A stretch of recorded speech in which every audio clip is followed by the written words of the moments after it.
As the tensions escalate by the hour between the U.S., Israel, and Iran, one Dothan native finds herself right in the middle of it. The recent Auburn grad is in Israel for a celebratory trip, but now she's witnessing war firsthand. She spoke exclusively with WDHN's Christian Jones, recounting the moments those strikes first went off. He has more for us tonight in a story all new at 6.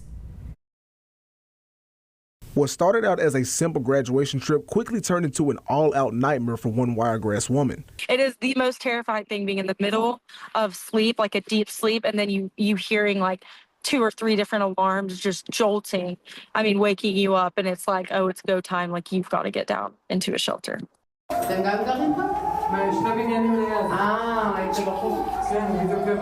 This is the new norm for Dothan native Liana Shapiro, who decided to take a trip to several European countries to celebrate her graduation from Auburn University. While overseas, Shapiro decided to visit her grandmother and other family members in Israel, and that's when everything took a drastic turn. We're just woken up in the middle of the night to sirens, kind of signaling that, there's a war has been started and, things are going to change. Shapiro and her family quickly found themselves in the middle of the devastating war between Iran and Israel. Having visited the country on numerous occasions, the Auburn grad said that she is no stranger to experiencing conflict and destruction, but she says this time around is completely different.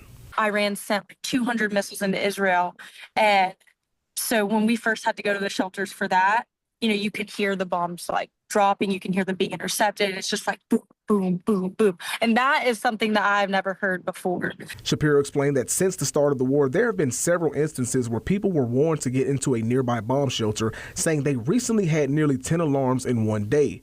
While getting to a shelter is an easy process for her, the same cannot be said for her grandmother. So she's been kind of locked in her house because just in case anything were to happen, if there's a siren that goes off while she's out, she cannot run to the bomb shelter within a minute or a minute and a half, which is the time, you have maximum a minute and a half to get to a bomb shelter when you hear the sirens.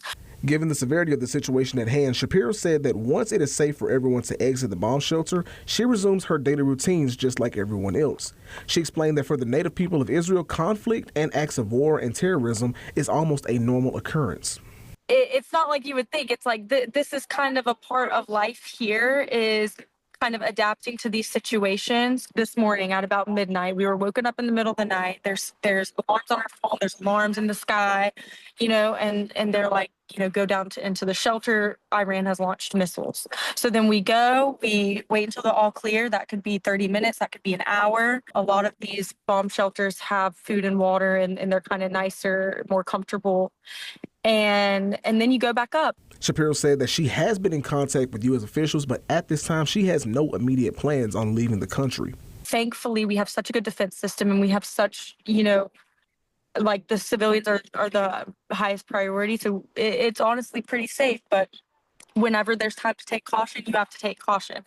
The Dothan native says that if the war continues to escalate and worsen, there are plans being made to ensure her safe return to the United States, while also relocating her grandmother to a more secure area in Israel. Shapiro wanted to stress to her friends and family that she is doing just fine and believes that the Israeli defense team and her faith in God will keep her and her family protected. In Dothan, Christian Jones, WDHN News for the Wiregrass.